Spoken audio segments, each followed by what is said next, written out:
भाई लोग, मैंने पक्के सबूत ढूंढ निकाले हैं कि 2006 में एक असली टाइम ट्रैवलर 1950 के दशक से आया था।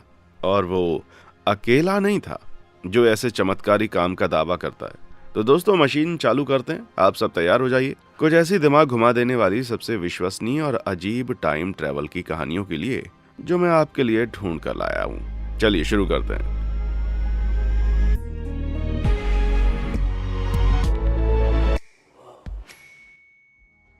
यूक्रेन कीव का आदमी।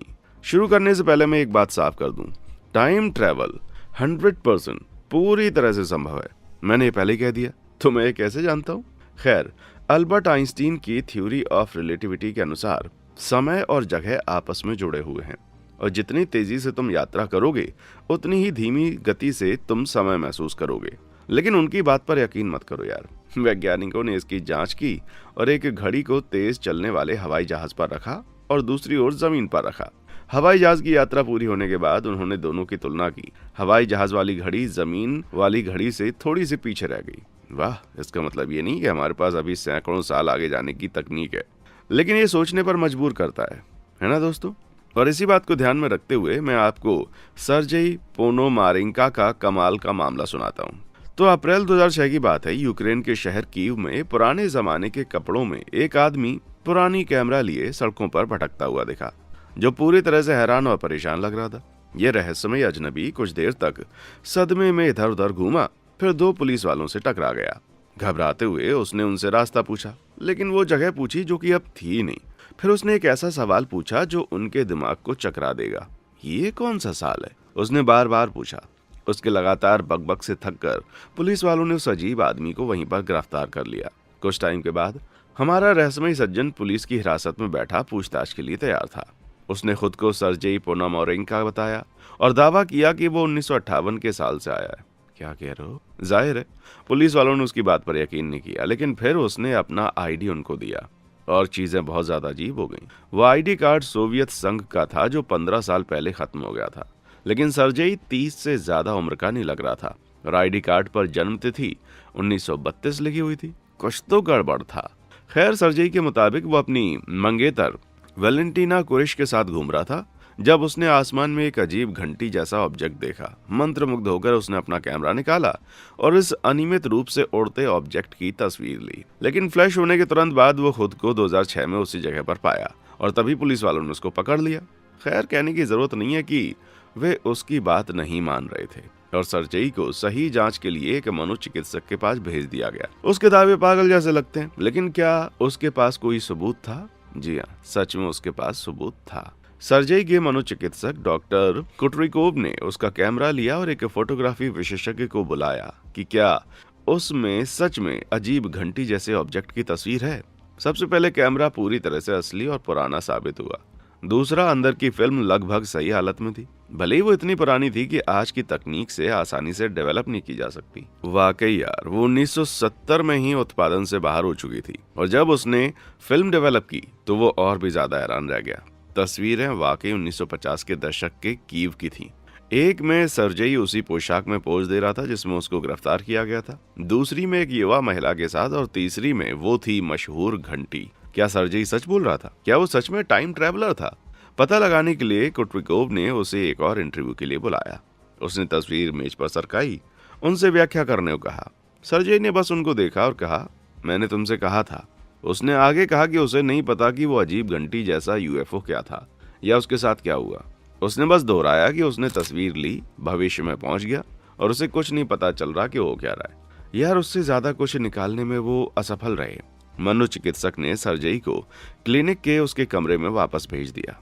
बस इतनी सी बात है। उसके बाद वो कभी नहीं दिखाई दिया। सही है बात, मैंने आपको चौंका दिया ना। सर्जेई को सीसीटीवी से कमरे में आराम से लौटते हुए देखा गया, लेकिन अंदर पहुंचते ही वो पूरी तरह गायब भी हो गया था। सीरियसली यार, दरवाजा दोबारा नहीं खुला, फिर भी खिड़की की सलाखों से भागना असंभव होना चाहिए था। बहरहाल, जब उसकी अगली जांच हुई तो वो गया हुआ था। यार, टाइम ट्रैवलर और जादूगर, आगे क्या हुआ होगा इसमें? खैर, अब पुलिस के पास एक लापता व्यक्ति का केस था। रहस्यमय आदमी के बारे में ज्यादा जानने के लिए उन्होंने सोवियत समय के यूक्रेन के पुराने रिकॉर्ड्स खंगाले। और भाई लोग, उस समय देश में एक सर्जेई पोनोमारेंको रहता था। वो लापता घोषित किया गया था। 1958 के बजाय 1960 में। लेकिन ये घटना अभी भी बहुत ही मजेदार थी। रास्ता बंद था लेकिन जवाब ढूंढने के लिए सभी दृढ़ थे। यहाँ पे अधिकारियों ने सर्जेई की कथित मंगेतर को ढूंढने का फैसला किया। कुछ कड़ी जांच पड़ताल के बाद वो अपनी आंखों पर यकीन नहीं कर पाए जब उन्होंने ऐसी ही एक महिला को ढूंढ लिया था। अब उससे मिलने का समय था। दरवाजा खटखटाने के बाद वो हैरानी से देखते रह गए जब एक 70 साल की महिला ने दरवाजा खोला। क्या ये सच में वही थी? उसने बताया कि उसका मंगेतर सर्जेई 1958 में गायब हो गया था, लेकिन कुछ दिनों के बाद वो लौट आया था, कहते हुए कि उसने भविष्य देख लिया है। ये वही औरत थी। जाहिर है सर्जेई अपनी टाइम जंप के बाद लोकल सेलिब्रिटी बन गया था, भविष्य की तकनीक की कहानियां सुनाते हुए जो उसने अपनी यात्रा में देखी थी। लेकिन वो हमेशा नहीं रहा। वो 1970 के दशक में फिर से गायब हो गया, इस बार कभी ना लौटने के लिए। इस खुलासे के बाद वैलेंटीना ने जांचकर्ताओं को कुछ नई तस्वीरें दी, जिनमें से सर्जेई 2050 के साल में कीव में खड़ा था। स्काईलाइन देखो यार, वो आज के मुकाबले कहीं ज्यादा आधुनिक है। यह आदमी बहुत घूमा है। क्या वो वहां गया जब वो हमेशा के लिए गायब हुआ था? अगर हाँ, तो वैलेंटीना को वो तस्वीर कैसे मिली? क्या उसने 2 बार से ज्यादा टाइम ट्रेवल किया होगा? वो पहली बार टाइम ट्रेवल कैसे किया था और अब वो कहाँ है? भाई लोग, वो सच में कहीं भी हो सकता है, सैकड़ों या हजारों साल भविष्य में। ओह, मेरा सिर दर्द कर रहा है यार। सच बताऊं तो ये रहस्य कभी सुलझा ही नहीं। सर्जेई कभी नहीं दिखा और कहानी ऐसे ही मशहूर हो गई। इतनी मशहूर कि ये यूक्रेन के एक टीवी शो एलियंस पर भी दिखाई गई, जहां घटनाओं को दोबारा बनाया गया था। वो सीसीटीवी फुटेज वहीं से आई है। लेकिन इससे एक सवाल उठता है, सारे असली सबूत कहाँ हैं? सीसीटीवी फुटेज, आईडी कार्ड की तस्वीर, 2050 में सर्जेई की तस्वीर। हैरानी की बात यह है कि ये सब चीजें बनाई गई थीं और वो भी उतनी विश्वसनीय नहीं है। सीसीटीवी फीड में तारीख बुधवार 23 अप्रैल 2006 दिखाई गई है, लेकिन अगर तुम वो तारीख चेक करो तो वो असल में रविवार था। असली फुटेज सच में कहीं नहीं मिल सकती। इसके अलावा भी आईडी कार्ड में कई गलतियां हैं और 2050 में सर्जेई की उस तस्वीर के बारे में भी है जो कि है ही नहीं। खैर, कई स्काई स्क्रैपर सिर्फ फोटोशॉप से क्लोन किए गए हैं, लेकिन रुको, वो सिर्फ दोबारा बनाई गई चीजें तो होती ही है ना। तो ये कहानी अभी भी सच हो सकती है तकनीकी रूप से, हाँ। लेकिन एक मौका है कि यूक्रेनियन शो ने घटनाओं को दोबारा नहीं बनाया, बल्कि पूरा मामला खुद गढ़ा और उसे सच के रूप में पेश किया। भाई लोग, वो ज्यादा भरोसेमंद सोर्स नहीं है और कहानी के लिए कोई असली सबूत अभी तक नहीं मिला। ये सब अफवाह और छलावा है। ईमानदारी से कहूं तो हम बस नहीं जानते, शायद कभी जान भी ना पाए। लेकिन आप क्या सोचते हैं? क्या ये अब तक की सबसे विश्वसनीय टाइम ट्रेवल की कहानी है या बस एक शहरी किंवदंती है जो बहुत बढ़ा चढ़ाकर बताई गई है? नीचे कमेंट सेक्शन में आकर बताओ, आपको क्या लगा कि मेरे पास सिर्फ यही कहानी है? अरे नहीं, अभी तो बहुत है। एक युद्ध में चमत्कार। 1935 में एक मिशन की उड़ान के दौरान British air marshal sir Robert Victor Goddard को एक अजीब घटना का सामना करना पड़ा। सर गॉडर्ड स्कॉटलैंड से इंग्लैंड के एंडोवर वापस जा रहे थे जब वे ड्रेम के पास एक एयर बेस के ऊपर से गुजरे। नीचे के हैंगरों को देखते हुए गॉडर्ड को अचानक एक तूफान का सामना करना पड़ा, जिसमें असामान्य भूरे और पीले बादल थे और बैंगनी रंग की हवाएं चल रही थी, जिससे उनका प्लेन नियंत्रण से बाहर हो गया और बादलों में नीचे गिरने लगा। लेकिन जैसे ही वो तेजी से उनमें से गुजरे, वो और ज्यादा गहराई में चले गए। घबराए हुए और पसीने से तरबतर बाहर निकले, लेकिन जिंदा। प्लेन पर फिर से नियंत्रण पाकर उन्होंने एयरबेस की तरफ दोबारा देखा, लेकिन इस बार वहां कामकाज की गतिविधियों से भरा हुआ था। वो कार्यकर्ता अजीब पीले प्लेन असेंबल कर रहे थे और पायलट भूरे के बजाय नीली पोशाक में थे। उन्हें आश्चर्य हुआ कि वो कहां और कब पहुंच गए थे। तूफानी बादल में फेंके जाने के बाद गॉडर्ड घर लौटे और सब कुछ सामान्य लग रहा था। सदमे में उन्होंने अपनी घटना सबके साथ में साझा कर दी। काफी सालों तक गॉडर्ड की कहानी मशहूर रही, लेकिन कम लोगों ने उस पर यकीन किया। 1939 तक मिलिट्री डिपार्टमेंट में एयरबेस पर कुछ असाधारण हुआ। उसको दोबारा से बनवाया गया और न केवल वापस चालू किया गया, बल्कि पीले प्लेन और नीली पोशाक रॉयल एयरफोर्स के लिए लाजमी भी हो गई। गॉडर्ड ने 1935 में जो दृश्य देखे थे वो सब सच हो गए, जिससे कुछ लोग अनुमान लगाते हैं कि उन्होंने टाइम स्लिप का अनुभव किया। एक काल्पनिक घटना जो स्पेस टाइम में व्यवधान से किसी को अलग ऐतिहासिक काल में ले जा सकती है। जबकि उनकी कुछ कहानियों पर लोग शक करते हैं। बाकी मानते हैं कि उन्होंने ध्यान खींचने के लिए कहानी बनाई होगी या बस ये उनके दिमाग का एक भ्रम होगा। यार, मुझे शक है कि विक्टर गॉडर्ड जैसे सम्मानित रॉयल एयरफोर्स पायलट ऐसी कहानियां गढ़ेंगे। ऐसा नहीं लगता कि कोई मति भ्रम इस तरह की घटनाओं को बना सकता है। तो हम उन घटनाओं की व्याख्या कैसे करेंगे जो कि सच साबित हुई हैं? गॉडर्ड पैरानॉर्मल के पक्के बिलीवर बन गए और उन्होंने इस विषय पर किताबें भी लिखी। मुझे लगता है कि उन्होंने जो देखा वो असली था या नहीं, मुझे नहीं पता, लेकिन कम से कम उनको तो सच ही लगता था। अब मैं गारंटी नहीं दे सकता कि मैं आपको टाइम ट्रेवल सिखा पाऊंगा, लेकिन एक अच्छा समय जरूर दे सकता हूँ। क्यों ना आज ही एक लाइक कर दो और चैनल को सब्सक्राइब कर लो, ताकि आप कभी मजेदार वीडियोस मिस ना करो। हो गया? चलो बढ़िया, आगे बढ़ते हैं। समय के रक्षक। अब कई लोग दावा करते हैं कि वो फिल्म में रिकॉर्ड होने वाले पहले टाइम ट्रैवलर हैं, लेकिन ये अगला आदमी जो दाजिगा वर्टोव के उपनाम से जाना जाता है, उसके पास सच में मानने वाले लोगों का एक समूह है। 2014 में एक YouTube इंटरव्यू में उसने अपनी कहानी साझा की। Okay. So how long, just give me a general sense, is your future from now? I'm from the 30th, but that's all I'm going to tell you. I'm operating a little bit under the radar here because there are plenty of people who don't approve of fraternizing with historic citizens. 30वीं से उसका मतलब वो सदी है जिसमें वो रहता है, यानी लगभग 3000 के आसपास। अफसोस की बात यह है कि वो नहीं बताता कि वो पानी के नीचे रहते हैं या फिर नहीं रहते, लेकिन आगे कहता है कि उसने इंटरव्यू के दौरान अपनी पहचान छिपाई ताकि समय के रक्षक नाम की संस्था के रडार से दूर रहे। अब मेरी बात सुनो।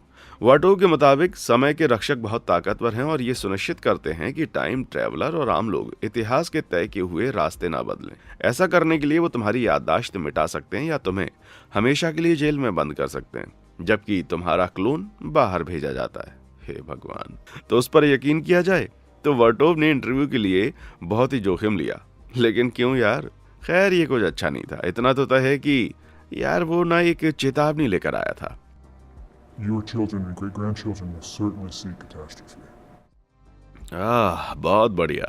निकट भविष्य में समाज ढह जाएगा, पैसा खत्म हो जाएगा। हालांकि बर्टोव ने यह भी कहा कि आखिरकार हम चीजें दोबारा बनाएंगे और असीमित संसाधनों का इस्तेमाल सीखेंगे। ठीक है, तब तो। इंटरव्यू लेने वाला समझदारी से इन दावों पर शक करता रहा, खासकर जब हमारा भविष्य का दोस्त कोई सबूत देने से इनकार कर देता है। वर्टोव ने इस शक को अच्छी तरह नहीं लिया और सेट से गुस्से में चला गया। उसके बाद कभी नहीं दिखाई दिया। क्या उसने अपनी टाइम मशीन में कूदकर फैसला कर लिया कि अतीत दोबारा देखने लायक नहीं है? यार, हम कभी नहीं जान पाएंगे, लेकिन आपको बस कमेंट्स चेक करने हैं कि कितने लोग यकीन करते हैं कि वो असली था। ईमानदारी से कहूं कि मैं तो थोड़ा शक करता हूं। बिना सबूत के इस आदमी की कोई बात मानना मुश्किल है, लेकिन क्या सबूत लाना टाइमलाइन बदल देता है और तथाकथित समय अथॉरिटी को गुस्सा दिलाता है? शायद मैं ज्यादा रुचि रखता हूं कि उसकी भाषा, बोलने का तरीका हमसे अलग क्यों नहीं लगता, जबकि वो 10 सदियां भविष्य में रह चुका है। जी हाँ भाई लोग, इस पर अभी जज का फैसला आना बाकी है। बहुत लंबी नींद। क्या तुमने कभी कोमा में किसी मरीज की कहानी सुनी है जो जागकर दुनिया के बदलाव से हैरान हो जाता है? खैर, 20 साल बाद जागना कितना पागलपन भरा होगा, लेकिन पॉल अमेडियस डायनाक उससे एक कदम आगे हैं। 1921 में वो कोमा में चला गया था और जागा साल 3906 में। हे भगवान! टाइम ट्रैवल के लिए ये एक करिश्मा जैसा है। यार, क्या यह आदमी कभी ठीक हो सकता है? बीमारी की वजह से वो अचानक लंबे समय के लिए बेहोश हो जाता था। इस हादसे को 1921 के मशहूर कोमा में जाना गया। इस बार जब डायनाक जागा तो वो एक अस्पताल में था, लेकिन ज्यूरिख अस्पताल से बहुत दूर। और इसकी सिर्फ एक जगह नहीं बदली थी, बल्कि वो पूरी तरह से अलग शरीर में था। डायना खुद को एक फिजिसिस्ट एंड्रियास नॉर्थम के शरीर में पाता है, जो एक एक्सीडेंट से रिकवर कर रहा था। डायनाक नॉर्थम के शरीर में बैठा अस्पताल स्टाफ की भाषा समझ नहीं पा रहा था, लेकिन नॉर्थम की यादों से अतीत की घटनाएं देख सकता था। इस वजह से उसे पता चला कि वो 3906 में है। हमारी जनरेशन के बाद हिंसा, गरीबी और ज्यादा आबादी ने इंसानियत को बर्बाद कर दिया था। इतना कि एक भयानक न्यूक्लियर युद्ध छिड़ गया, लेकिन उसके बाद बेहतर हो गया। हमारी प्रजाति ने एक सरकार की तरह हर चीज दोबारा बनाई, एक सच्ची समानता और समृद्धि वाली। फिर साथ ही चीजें बहुत ही अजीब भी हो गईं। आध्यात्मिक जीव पृथ्वी पर आए और इंसानियत का ज्ञान दिया। इंसानों ने अपने शरीर के केमिकल्स को कंट्रोल करना सीख लिया। बहुत ही कल्पनाशील लगता है, लेकिन हम 2000 साल भविष्य की बात कर रहे हैं। कहना सही है कि सदियों की उथल पुथल के बाद 3906 की दुनिया मूल रूप से एक यूटोपिया थी। जी हाँ, लोग सिर्फ 2 साल काम करते थे और फिर रिटायर हो जाते थे। सोचो यार, मुझे घूमने या मॉरिशस डांस करने के लिए कितना फ्री टाइम मिल जाता। भविष्य में रहते हुए डायनाक एक महिला से प्यार कर बैठा जो उसे अपनी खोई हुई प्रेमिका का पुनर्जन्म लगी, लेकिन ये हमेशा नहीं चला। आखिरकार 1 साल की यूटोपिया में रहने के बाद वो अचानक 1922 में जाग गया। वो शायद उसका कल्चर शॉक रहा होगा। एक बुद्धिजीवी होने के नाते डायनाक ने अपनी अनुभव किसी को नहीं बताई, पागल कहने के डर से। तो हमें कैसे पता चला? खैर, जागने के बाद उसने अपने सारे अनुभव एक डायरी में लिखे थे। फिर ग्रीस चला गया और वहां पढ़ने लगा था। वहां उसने डायरी अपने पसंदीदा छात्र जॉर्ज पापा हाइट्स को पढ़ने के लिए दी, लेकिन उसे कभी शेयर न करने के कहने के बावजूद पापा हाइट्स ने अपने टीचर से धोखा किया और 1972 में प्रकाशित कर दिया। वाह, चाहे तुम उसके फैसले से सहमत हो या नहीं, वरना हमें ये कभी पता तो नहीं चलने वाला था। समस्या ये है कि कुछ लोग दावा करते हैं कि पापा हाइट्स ने असल में फिक्शन लिखा और प्रचार के लिए सच के रूप में पेश कर दिया। उस स्थिति में डायनाक कभी असल नहीं था, सिर्फ एक ट्रिक। और हाँ, डायनाक के अस्तित्व की कोई रिकॉर्ड नहीं है। सच में यार, उस आदमी से जुड़ी एक मिली जुली फोटो न्यूजीलैंड की एक अपराधी की निकली। बहुत संदिग्ध लगता है ना। कुछ लोग सोचते हैं कि डायनाक अस्तित्व में था और उसके पास वो अपना ही अनुभव था, लेकिन वो टाइम ट्रेवल नहीं था, ये सिर्फ उसका एक सपना था। कोमा मरीज ऐसे बड़े बड़े सपने आने के लिए जाने जाते हैं, तो ये संभावना के बाहर नहीं है। लेकिन सबसे ज्यादा दिलचस्प विकल्प के बारे में आप क्या कहेंगे? क्या डायनाक ने सच में कल की दुनिया देखी थी? क्या वो अस्तित्व में था? मुझे लगता है पता लगाने के लिए सिर्फ एक तरीका है, इंतजार करो और देखो कि उसके भविष्यवाणियां सच होती हैं या नहीं। इसके लिए हम काफी देर तक इंतजार भी कर सकते हैं। भविष्य की तस्वीर। ओके दोस्तों, अगली वाली के लिए हमें टिन फॉयल वाली टोपियां पहननी पड़ सकती हैं। 2018 में एक आदमी, नाम है अलेक्जेंडर स्मिथ, वो यूट्यूब चैनल एपेक्स टीवी पर कुछ वीडियो में नजर आया और उसके पास एक कबूलनामा था। क्या अनुमान लगा सकते हैं क्या हो सकता है? एलेक्स दावा करता था कि वो एक टाइम ट्रैवलर है। ओके, शायद ये सबसे मुश्किल अनुमान नहीं था। कथित रूप से CIA ने उसे 1981 में एक टॉप सीक्रेट मिशन पर भेजा, जब उसे समय से यात्रा करके 2118 जाना पड़ा। वो मिशन क्या था? ठीक से बताया नहीं, वो चुप रहा। लेकिन लौटने पर CIA खुश नहीं था। ट्रैवलर दावा करता था कि उसे छिपना पड़ा और वो तब से उसे ढूंढ रहे हैं। But I'm living in hiding. They aren't gonna find me. Yes, I did tell my family about the story, but only after I said it on video recording. Okay, तो उसके शब्दों के अलावा हमारे पास और है क्या? खैर, स्मिथ ने अपनी जेब से एक तस्वीर निकाली जो कथित रूप से CIA द्वारा जब्त की गई कॉपी थी। देखो, जब वो 2118 में था तो उसने भविष्य के शहर की तस्वीर ली थी। कम से कम वो तो यही कहता है। वो तस्वीर इतनी धुंधली है कि कुछ खास देखा नहीं जा सकता। बहरहाल, वो दावा करता था कि वो 80 के दशक से इस सबूत को संभाले रखा था, क्योंकि उसे लगता था कि दुनिया इसे देखने के लिए तैयार नहीं है। पता नहीं क्यों उसे लगा कि 2018 ही सही समय है। लेकिन जो भी हो, वो आगे इंसानियत से क्लाइमेट चेंज से निपटने की अपील करता गया, संकेत देते हुए कि उसने एक ऐसा भविष्य देखा जहां वो दुनिया को बर्बाद कर देता है। जी हाँ, क्या आप जल्द से जल्द लोगों को बताना चाहेंगे बजाय इंतजार के? मुझे नहीं बताएं। हालांकि वो तस्वीर किसी बर्बाद शहर की लगती नहीं है, ना ही तुम देख सकोगे। कथित रूप से वो धुंधली इसलिए है क्योंकि खास समय यात्रा में ऐसा होता है। जी हाँ, जरूर। ऊपर से वो आदमी लगातार बदलता अमेरिकी एक्सेंट यूज करता है, जो मुझे बिल्कुल भी अच्छा नहीं लगता। This picture was the city I walked in. I'll never forget when I took that picture. It was right outside the city. जी हाँ, साथ ही वो अजीब मास्क जैसी चीजें जो वो पहने हुए। मुझे लगता है ये कहना ठीक है कि पुराना अलेक्जेंडर बस 15 मिनट की फेम तलाशने वाला एक धोखेबाज था, क्योंकि समय यात्रा में ऐसा होता है। सॉरी भाई लोग, लेकिन मुझे इसे सिर्फ हंसी के लिए शामिल करना था। चलो आगे बढ़ते हैं। Sinkhole. क्या आपने सोचा कि सपनों में टाइम ट्रेवल की कहानी पागलपन भरी होती है? कमरबंद कस लो। 2006 के एक डॉक्यूमेंट्री में एक स्वीडिश आदमी नाम का हानन नॉर्डिक ने दुनिया को अपनी पागल टाइम ट्रेवल अनुभव से चौंका दिया। कथित रूप से एक दिन उसने अपने सिंक के नीचे लीक देखी तो उसने तुरंत टूल्स लिए और काम पर लग गया। लेकिन जैसे ही वो ठीक करने वहां पहुंचा, उसे हैरानी हुई कि सिंक का पिछला हिस्सा उससे दूर होता लग रहा था, जैसे जादू से होता है, और दूर पहुंचता गया, जब तक उसे एहसास हुआ कि लीक वाली जगह तक पहुंचने के लिए उसे नीचे क्रॉल करना पड़ेगा। तो वो नीचे चला गया, लेकिन अचानक कहीं से एक अंधा करने वाली सफेद रोशनी फूट पड़ी और तेजी से उसको घेर लिया। जब वो फीकी पड़ी तो हाकन किचन में नहीं था। हमारा आदमी अब कहीं बाहर ही था और कोई उसके सामने खड़ा था, कोई जो उसे पहचान में आ रहा था। पेट में एक झटका लगते हुए हाकन को एहसास हुआ कि वो खुद को देख रहा है, खुद का ही एक बूढ़ा वर्जन। ये दूसरा वो अपने ही पुराने खुद को देखकर खुश हो गया। भले युवा हाकन बहुत कंफ्यूज था। दोनों जल्दी बातें करने लगे, जानते हुए कि कोई यकीन नहीं करेगा। युवा आदमी ने अपना सेलफोन निकाला और इंटरेक्शन रिकॉर्ड कर लिया।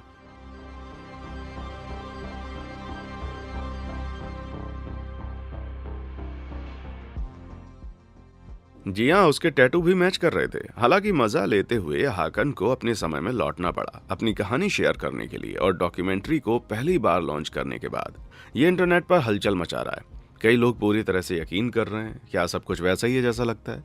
लिखित में वो कभी नहीं बताया कि वो कैसे लौटा। जी हाँ, और ये बहुत ही सुविधाजनक लगता है कि हमारे पास फुटेज इतनी धुंधली है कि भविष्य वाले आदमी का चेहरा भी ठीक से नहीं दिखता। हालांकि ये सही है कि उस समय सेलफोन के कैमरा बहुत ही खराब होते थे, लेकिन वो बेहतर एंगल तो ले सकता था। इसके अलावा कुछ लोग जल्द ही इशारा करते हैं कि मैचिंग टैटू दोनों बहुत ताज़ा लगते हैं। क्या बूढ़े आदमी का ज्यादा फीका नहीं होना चाहिए था? खैर, ये सभी अच्छे सवाल हैं, क्योंकि आखिरकार खुलासा हुआ कि ये सब एक बड़ा प्रचार करने का स्टंट था। जी हाँ, ये AMF इंश्योरेंस कंपनी द्वारा उनके पेंशन प्लान के लिए चलाया गया था, क्योंकि पता नहीं इंश्योरेंस बेचने के लिए टाइम ट्रैवलर से बेहतर और क्या हो सकता है। मुझे तो ऐसे लगता है। चिंता मत करो यार, मैं भी काफी कंफ्यूज हूँ। रहस्यमय मैसेज। भाई लोग, आप सोच भी नहीं सकते कि 1984 में इंग्लैंड के डॉडलिस्टन गांव में एक पुरानी धूल भरी झोपड़ी थी। वो एक ऐसी जंगली टाइम ट्रेवल की कहानी की मेजबानी करने वाली है जो मैंने कई बार सुनी है। टीचर केन वेबस्टर वहां अपनी गर्लफ्रेंड डेबी और उनके गेस्ट निकोल के साथ रहता था। प्रॉपर्टी का रिनोवेशन कर रहे थे जब उन्होंने फर्श और दीवारों पर कुछ अजीब 6 उंगलियों वाले पांव के निशान देखे। इसे मजाक मानकर उन्होंने उन अजीब निशानों को नजरअंदाज कर दिया, लेकिन चीजें और ज्यादा अजीब होती गईं। अचानक झोंपड़ी में स्पॉट्स देखने लगे। तीनों ने दीवार पर अजीब छायां फड़फड़ाती देखी और कई बार वो कमरे में घुसी तो बिली के खाने के टिन्स को पिरामिड की तरह साफ सुथरा पाया। अजीब घटनाओं को नजरअंदाज करने की कोशिश करते हुए वो आगे बढ़े, जब तक कि एक दिन सब कुछ बदल नहीं गया। केन लोकल स्कूल में पढ़ाता था और उसे तब की अत्याधुनिक कंप्यूटर घर लाने की इजाजत मिल गई। उत्साह से उसने उसको चालू किया और स्क्रीन पर अजीब टेक्स्ट दिखने से हैरान हो गया। ये किसी तरह की डरावनी कविता थी, सपनों और मुरझाते फूलों के बारे में लिखा था। लेकिन केन उसका ज्यादा मतलब नहीं निकाल सका और वो वहां पर नहीं रुकी। जल्दी एक और अजीब मैसेज आया। ये पुरानी बोली में लिखा था और सीधे वेबस्टर पर घर चुराने का आरोप लगाता था। यह रहस्यमय रूप से LW जैसा साइन था। पहले तो केन को लगा ये कोई मजाक होगा, लेकिन याद रखो ये साल 1984 था, जब इंटरनेट ना के बराबर था और केन का कंप्यूटर किसी नेटवर्क से जुड़ा भी नहीं था, तो ये हो नहीं सकता था। एक झटके में केन ने LW को संदेश टाइप किया। हैरानी की बात यह है कि उसे जवाब मिला। साथ ही एक और मैसेज आया, फिर एक और एक और। धीरे धीरे LW और केन एक दूसरे को जानने लगे। LW असल में ल्यूकास था। वो दावा करता था कि 1500 के दशक में रहता था, जो बोली समझता था उसी जगह पर जहां अब केन की झोपड़ी है। ये लुकास था जिसने पहले की अजीब गतिविधियां की थी, किसी टाइम स्लिप से केन का ध्यान खींचने के लिए। इसके अलावा लुकास ने आखिरकार बताया कि वो एक रहस्यमय तीसरे व्यक्ति से बात कर रहा था, जो 2019 के साल से होने का दावा करता था। ओके यार, अब मेरा सर घूम रहा है। ये भविष्य का आदमी कथित रूप से अतीत में यात्रा कर चुका था और लुकास के लिए लीम्स बॉयस्ट लाया था, जो लाइट्स का बॉक्स में अनुवाद होता है। क्या ये वो कंप्यूटर हो सकता है जिससे वो केन बात कर रहा था? मामलों को और उलझाने के लिए लुकास ने फिर कबूल किया कि उसका नाम थॉमस है और वो उपनाम इस्तेमाल कर रहा था क्योंकि 2109 वाले आदमी ने उसे आदेश दिया था। हे भगवान, आप समझ रहे हैं ना? खुद की पीठ थपथपाओ। आखिरकार 2109 वाला आदमी बातचीत में शामिल हो गया और केन को बताया कि वो और थॉमस एक गुप्त प्रयोग का हिस्सा है जो इतिहास बदल देगा। बहुत बढ़िया, लेकिन अपना असली नाम बताकर थॉमस ने संभावित रूप से बड़ा प्लान बर्बाद कर दिया। यार, वो प्लान क्या था हम कभी नहीं जान पाएंगे। अपनी आखिरी चिट्ठी में थॉमस ने केन को बताया कि उसे जादूगरी का आरोपी बनाया गया है, उसे अपनी जमीन से भागना पड़ रहा है। मैं अनुमान लगाता हूँ कि भविष्य का कंप्यूटर रखने से उसे कोई फायदा नहीं हुआ। बहरहाल केन से उसकी दोस्ती के लिए शुक्रिया कहने का समय था और वादा किया कि वो घटनाओं पर एक किताब लिखेगा और उसे बाद में ढूंढने के लिए उसे कहीं छुपा देगा। 2109 में पुष्टि हुई कि एक दिन किताब सच में मिलेगी, इससे पहले कि गायब हो जाए और कभी ना लौटे। यार, ये काम सुपर डरावना है और काफी उलझा हुआ भी, लेकिन क्या इसमें कोई सच्चाई है? मुझे तो पूरा मामला बकवास लगता है ना? घटनाओं का ब्यौरा खुद केन से मिलता है, जिसने इस पर एक किताब लिखी जिसका नाम द वर्टिकल प्लेन है। ओह अच्छा, ये बात है। केन ने निश्चित रूप से इससे फायदा कमाया, तो फेक करने का मोटिव तो होगा। लेकिन थॉमस के मैसेज का विश्लेषण करने पर इंग्लिश टीचर पीटर ट्रेडर ने निष्कर्ष निकाला कि इस्तेमाल किए गए शब्द 1540 के दशक चेशायर के असली हैं। मतलब इसलिए कि वो 100% असली हैं। पर दूसरे विद्वान इससे असहमत हैं। भाषा में विभिन्न गड़बड़ियां इशारा करती हैं जो उसे धोखा साबित कर सकती हैं। इसके बावजूद हम कभी सही से नहीं जान पाएंगे और केन दृढ़ है कि कई मैसेज घर में किसी के ना होने पर आए थे, जिससे उनको फेक नहीं किया जा सकता। हालांकि थॉमस की वादा की गई किताब अभी तक नहीं मिली, पर मैं इस बात पर सहमत हूँ। मैं चाहता हूँ कि यह असली हो, सच में यार। लेकिन जब तक हमें पक्के सबूत नहीं मिलते, मैं इसे तुम पर छोड़ता हूँ कि तुम इसको क्या समझते हो। और इसी के साथ में जितनी टाइम ट्रेवल की कहानियां सुना सकता था, झेल सकता था, मैंने बताई। इन कमाल की कहानियों में से कौन सी आपको सबसे बेहतरीन लगी, नीचे कमेंट सेक्शन में आकर बताएं। और हाँ, देखने के लिए शुक्रिया।